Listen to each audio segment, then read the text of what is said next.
ყველაზე მაგარი საცხობი, აი რაც შემკვედრია. თბილისში. აი საცხობია რა. აი ლობიონს ჭამა ისეთი გემო აქვს, რომ აი რა გითხრათ. ყველას გირჩევთ ერთხელ მოხვიდეთ. გასინჯოთ. და მე ვსვაქივლით რა. აი ახლა ამ რეკლამას ვაკეთებ უფასოდ, ისე ვეხმარებ გამხავ. იმიტომ ძალიან მომწონს ამათ გამოცხობილი ყველაფერი. მას ვიზამ ნახე.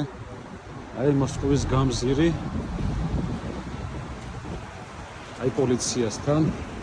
ყველას რეკომენდაციას გაძლევთ, აი ერთხელ მოდდა იყიდეთ და მე სუიულით აქ ლობიან და ის ვიყიდე. და აი ამ ადგილას არის საცხობი. ერთხელ მოდით იყიდეთ და სვაქივლით მერე. აი ბეიკერია წერია, ნახე. სურიგია აქვს. შეხედეთ.